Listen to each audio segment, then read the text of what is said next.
This is your International Fellowship of Christians and Jews. This inseparable force, and as long as we are moving together miraculously, inseparably, I believe it's an indomitable thing. God is using us strategically, powerfully, prophetically throughout the world. Make no mistake, our primary objective, the reason I give personally and have given, my wife and I, since 2009, monthly, the reason our own congregation that I've served, people I've pastored for 40 years, the reason we give faithfully monthly is because this ministry is focused upon providing for the Jewish people, believing in the one God of the one Israel and the one capital city of Jerusalem. That's who we are. That's our focus.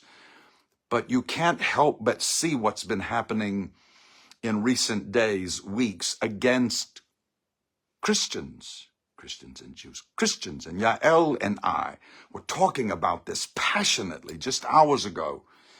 And she was so troubled by what she is seeing and hearing. And if you look at her own social media presence, if you look at the social presence of the fellowship at large, the primary occupation right now is the persecuted church.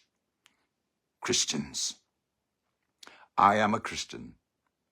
I am a pastor of Christians. We founded a ministry many years ago. One of our obsessions, apart from giving to Israel, which is what we do most, but another passion for us. We have built 50 church buildings in northern Nigeria for Christians who are persecuted because of Boko Haram and the Fulani herdsmen, same people, same demented, demonic people, where church buildings have been burnt, pastors executed, families separated, women raped, children slaughtered. Same story, different location. Then we saw in the past couple of weeks what happened in the Congo. Now we're watching Syria. 80% of the Christians left Syria since 2011 because of all that was happening. These Christians, most of them are of Greek descent. Well, you know, as a Christian, your New Testament, the Christian scriptures, is written from Greek.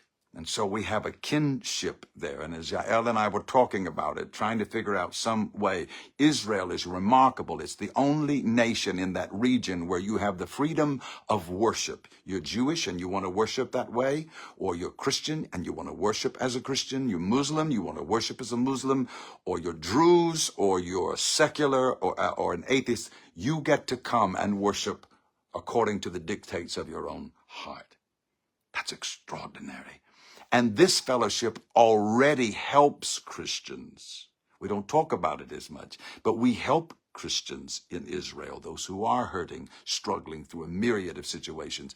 This fellowship is here for them as well.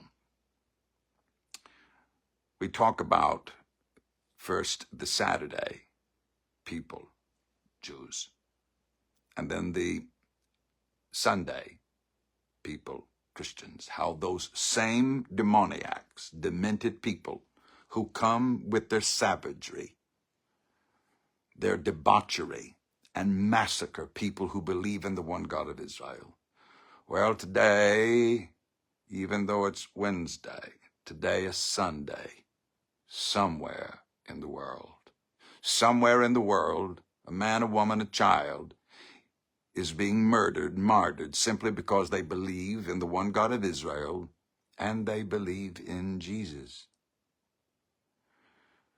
So when Chicago, our offices here in the States, said, hey, man, would you do a video quickly just to encourage our people to pray?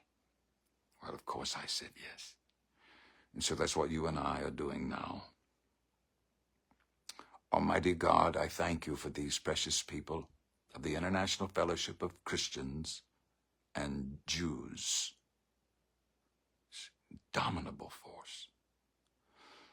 I thank you for who we are and what we do together. I ask now for Christians persecuted, prosecuted, massacred, throughout the world, parts of Africa, the Middle East. I ask specifically that you would touch our brothers and sisters, our people who love you with all of their hearts.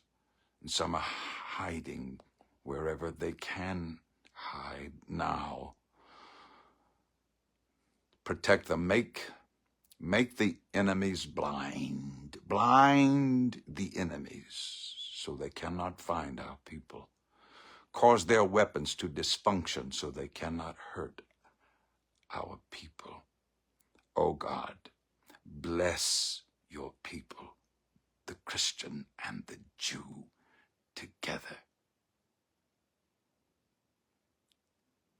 And for all of this, we give you praise.